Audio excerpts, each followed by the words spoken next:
And welcome to another RSR. Today it is the season is over edition for Toronto FC because they lose 3-0 to NYCFC. NYCFC 3, Toronto FC 0. MLS 2023, Week 30. Toronto is mathematically eliminated from playoff contention because they deserve to be. They lose. They survived being eliminated on Wednesday night. They survived being eliminated on Saturday night. And a water main break happens that makes sure they're not the first team to get eliminated this season. Thank God. But still second. So, I'll tell you how the goals were scored, and then I'll eulogize the season, because there ain't much to say about this game, because they got scored on early and they gave up. With that being said, if you like this, I didn't like it, but whatever. Goals were scored as follows. Andres Pereira scores 2 minutes in, heads the ball in past Luka Gavran to make it 1-0. Andres Yasson in the 45th plus 4 minute, in stoppage time, has the ball at the penalty spot, spins and deposits it into the net. It is 2-0. That's the way we go into the half, 2-0. Luka Gavran did get a great penalty foot save a penalty off his feet earlier in the first half. They could have made it 2, but ball doesn't lie. But it's still 2-0 for NYCFC at the half. Julian Fernandez, their new signing in the 55th minute, from the angle, bangs it in, beautiful goal, 3-0, and that's the way it would end. No other goals after that, at least it wasn't 5-0 this time, but wasn't completely deja vu. 3-0 to NYCFC. Stats are as follows. 17 shots to 10. 8 shots on goal to 3. 53% possession to 47. 555 passes to 494. 87% pass accuracy to 83. 11 fouls to 6. 0 offside to 0. 1 yellow card to 1. 0 red cards to 0. 5 corners to 3. Toronto FC got scored on first and they gave up. It's like, we don't even want to play this game, which they should have just absolutely forfeited. I mean, this game was a waste of time. They played it instead of 6:30. They played at 12 o'clock on Sunday afternoon because of a water main break at Red Bull Arena. They end up playing it anyway, and now they're eliminated. Like, they didn't care. They didn't want to play this game. Even if things went their way, they didn't want to play this game. They didn't care. They could care less. They gave up. They straight up were like, don't care. We don't care. And I had to sit and watch this. New York fans probably didn't enjoy it either, even though they won. Because they probably didn't want to sit down at 12 midday, 1 o'clock Eastern to watch a football match that they probably knew it was going to go there, what way it was going to go too. I mean, look at how empty that stadium was. It's probably better to watch at home. It was raining as hell. But, again, it was a yucky day. The players didn't care. Toronto gave up. New York did just enough.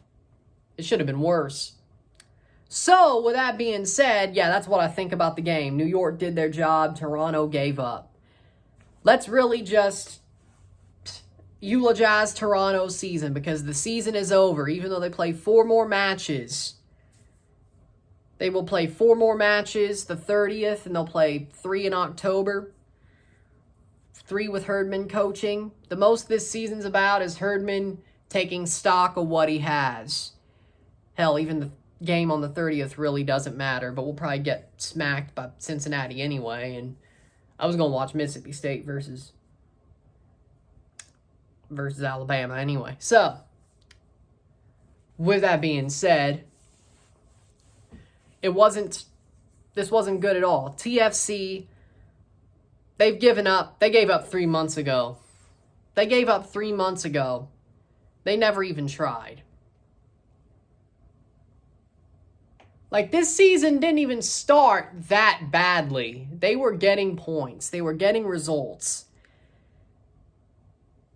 Then the Athletic article happens, and things take a turn. A big turn for the worse. Bradley was never that good of a manager, I can tell you that much. He should have been fired at the end of 22. I didn't think it was going anywhere, but I'm like, oh, you get Sean Johnson and the players that they get. I'm like, maybe they'll make some out of it. No. And that's where we are. We were building on a house of cards and it all fell apart.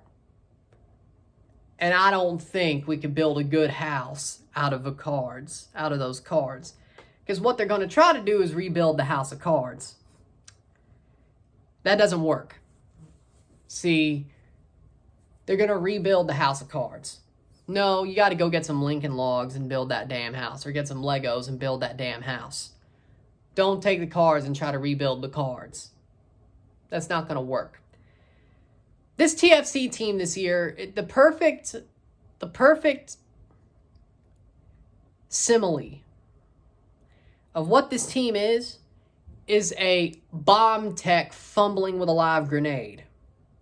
That's what this team is. It's watching a bomb tech fumble with a live grenade, because this team has all the talent that you would think it needs to succeed. It doesn't, though. And then that grenade blows up in your face. Not too pleasant. This team should have done way better this year. That's the thing that hurts, is this team should have done way better. This team should have been closer to the playoffs. This team should have been in the playoffs. It's a question of,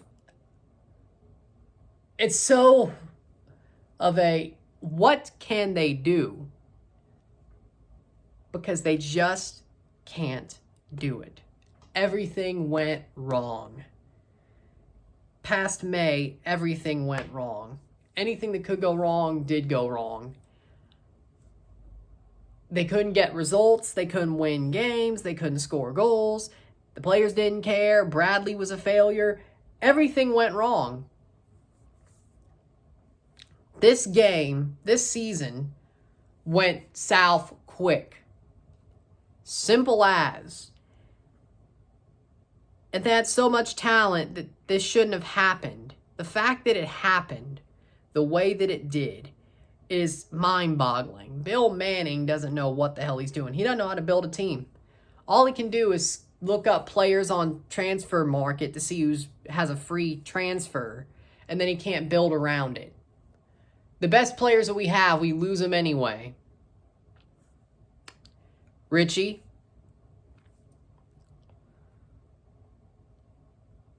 I'm surprised. I hope they don't trade Coelho in the offseason or get rid of him in the offseason. I wouldn't put it past this team.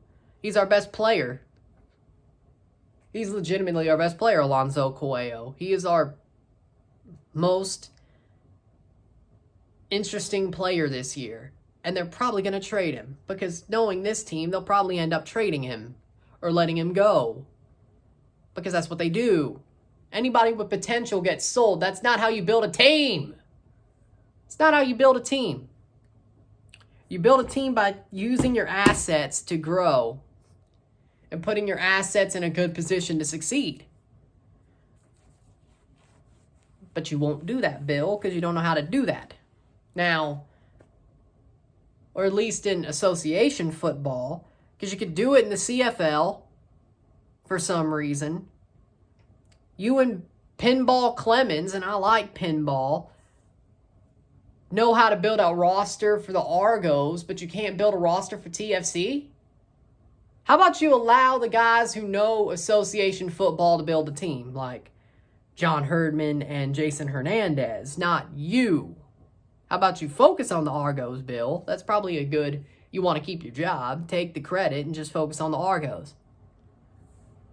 That's probably one of the best things you could do. I don't think you'd do it, but it's one of the best things you could do. But we'll see what happens there.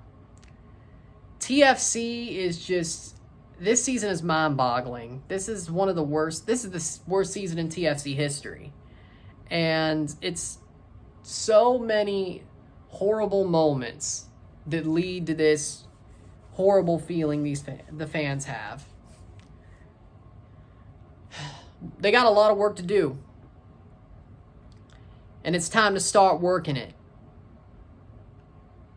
I know we can't make any moves right now, but we could start taking stock of what we have, which is the plan with Herdman. He will take stock of what he has in October. Terry Dunfield gets to coach one more game. Yay. Yay. And there you go. That's basically what we can do. We got to take stock of what we have and build from there. Clean house and build from there. Anything not bolted down should go. And by bolted down, I mean Alonso Coelho needs to stay. Federico Bernardeschi should stay. Oso, I could listen to an argument of him being gone. Insigne needs to go. He's not bolted down. We could somehow get Richie Larea back. That would be nice.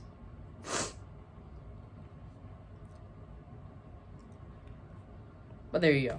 So, yeah, that's pretty much what I think. So thank you for enjoying this episode, or this Your Season Is Over edition of RSR. TFC loses, they're eliminated. The season is over. If you like this video, like it, share, subscribe. You know what it is. Tell your friends. Hit that like button. Hit that subscribe button. Hit that bell notification once subscribe. Send super chats on the live streams. Comment on this video. Put us in play. Share with friend and family. All that great stuff. I shall see you tomorrow for the predictions. The quarterfinal predictions of the 2023 CONCACAF Central American Cup. The knockout stage of that tournament's about to start. Before you know it. So there you go. I'm Ryan and I'm out. Peace. See you later.